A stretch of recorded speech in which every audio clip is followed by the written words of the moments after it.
토트넘 팬들이 사랑하는 골잡이 손흥민이 사라진 현 상황. 영국 내 분노가 거세지고 있는 가운데 토트넘 내부에서 충격적인 소식이 전해졌다. 20일 레스터시티와의 프리미어리그 개막전에서 손흥민이 보인 이타적 행동이 사실은 레비 회장의 지시에 따른 것이라는 사실이 밝혀졌다. 손흥민은 경로에 경기 후 인터뷰에 나와 충격적인 발언을 해 영국 팬들을 불안하게 만들었다. 물론 엔지 감독은 전혀 모르지만 상황을 감안하면 다소 불안한 것은 사실이다.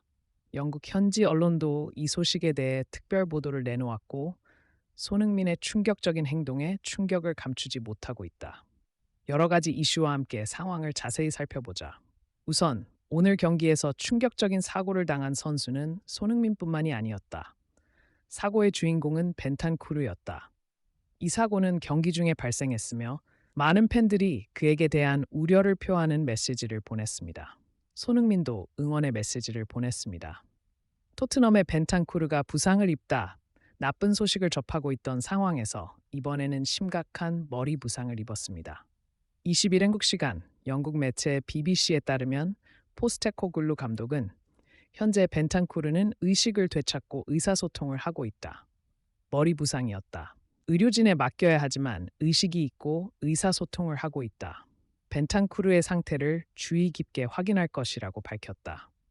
후반 26분 코너킥 상황에서 공중볼을 다투던 벤탄쿠르가 상대 선수의 머리와 부딪혀 넘어졌고 잠시 일어나지 못하는 충격적인 상황이 카메라에 포착됐다. 현지 프리미어리그 중계진도 심각한 부상이라고 판단해 선수의 상황 대신 관중과 감독의 반응을 전해왔다. 손흥민은 걱정스러운 표정으로 벤탄쿠르를 바라보았고 긴급히 파견된 의료진은 그에게 인공호흡기를 달아주며 최선을 다해 벤탄쿠르의 의식을 회복시켰다. 의식을 되찾고 깨어난 벤탄쿠르였지만 일어나서 소통한 뒤로는 괜찮아 보인다. 다친 부위가 머리인 것은 분명하다. 의료진에 맡기겠다고 했다. 그런데 최근 손흥민에 대한 인종차별 논란으로 일부 팬들은 벤탄쿠르 때문에 부정적으로 반응했지만 손흥민은 상황에 크게 반응하지 않고 있다. 반면 벤탄쿠르의 부상으로 토트넘의 선수단은 얇아지고 있다. 후반 추가 시간 1분 레비가 오른쪽 터치라인 근처에서 실수를 해 팀의 패배에 직격탄을 맞을 뻔했던 토트넘의 비카리가 그 상황에서 팀 동료 벨리바스의 모습을 보여주었다. 이렇게 토트넘은 이번 영입 시장에 많은 돈을 투자했지만 선발로 뛸 수 있는 선수는 거의 없었고 벤츠는 후보군 가운데 후보군에 오른 젊은 유망주들만 있어 팬들은 걱정만 하고 있을 뿐이었다. 게다가 더 큰 문제는 토트넘 팬들이 사랑했던 골잡이 손흥민의 모습이 사라졌다는 것이다. 손흥민은 레스터시티전에서 선발로 출전해 89분간 뛰며 단 한 번의 슛만 했다. 이마저도 상대 수비에 막혀 골대 근처까지 가지 못했지만 손흥민의 잉글랜드 평균 평점은 7.5점이다. 패스했는지는 의문이지만 그 이유는 그날 손흥민이 레프트 윙어로서의 역할에 집중하며 팀원들에게 모든 득점 기회를 만들어냈기 때문이다. 손흥민은 그날 드리블을 7번 시도해 6번 성공시켰고 공격 자원으로서 87%의 높은 패스 성공률과 D번의 키패스를 기록하며 사이드 플레이메이커로서 모든 역할을 소화했다. 하지만 손흥민의 슛 어드밴티지를 앞세운 사심 없는 모습에 토트넘 공격의 위협적인 면이 급격히 떨어졌고 손흥민의 골감각을 되살릴 새로운 시스템이 필요하다는 비판도 나온다. 전문가들도 그날 손흥민이 빈 공간에서 슈팅 기회가 많았지만 수비와 팀원들과의 문제로 역습 상황이 생길 것을 우려해 세트피스와 크로스로 최대한 골대 가까이 공을 전달했다고 설명했다.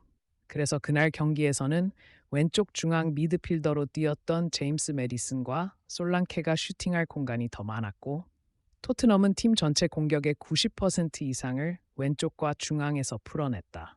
하지만 그날 토트넘은 볼 점유율 72%로 경기를 지배했지만 손흥민의 슛이 사라지자 공격의 파괴력이 급격히 떨어졌다. 손흥민은 결국 경기 후 분노를 표출했다. 손흥민. 지난 시즌 중앙 공격형 미드필더로 기용됐던 메디슨을 활용해 팀의 득점원을 다양화하려는 시도이며 그를 중앙 왼쪽에 배치한 것도 그런 맥락에서 이뤄졌다.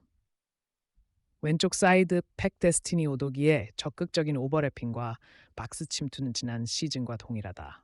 대신 손흥민은 측면으로 넓게 퍼져 상대팀 수비를 끌어내고 오늘의 이적에 대해 설명하면서 만들어진 빈 공간을 다른 선수들이 활용할 수 있도록 프레임워크를 설정했다고 한다. 하지만 반대로 손흥민은 이 전술이 상대팀에는 전혀 통하지 않았고 바꿔야 한다고 주장했다.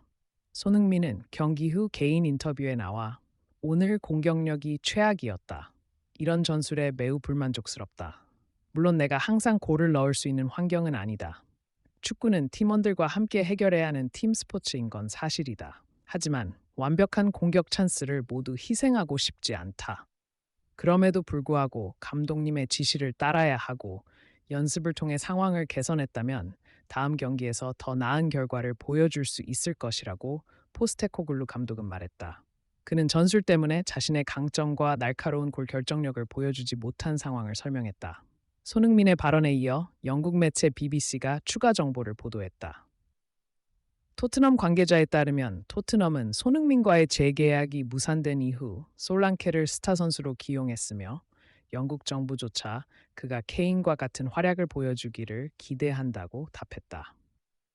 이에 대해 해당 매체는 토트넘이 1억 원의 이적료를 받는 선수가 자신감이 낮은 상태에서 시작하면 앞으로 상당한 손실을 입을 것이라고 생각한다고 보도했습니다. 이에 따라 토트넘은 솔랑케의 자신감과 득점력을 높이기 위해 손흥민의 공격성을 일시적으로 제외해달라고 감독에게 요청했습니다.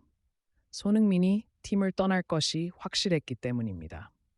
물론 토트넘은 솔랑케가 고향팀 동료 리샬리송처럼 자신감이 낮아 골 득점력에 큰 문제가 생기는 것을 막기 위한 수단이라고 변명했지만 팀 주장에게 희생을 강요하는 것은 매우 부적절합니다. 현지 전문가들은 토트넘이 계약 연장에 실패한 데 대한 보복이라고 말합니다. 케인과 손흥민에 이어 팀은 메디슨과 솔랑케를 팀을 이끌 슈퍼스타로 선택했습니다.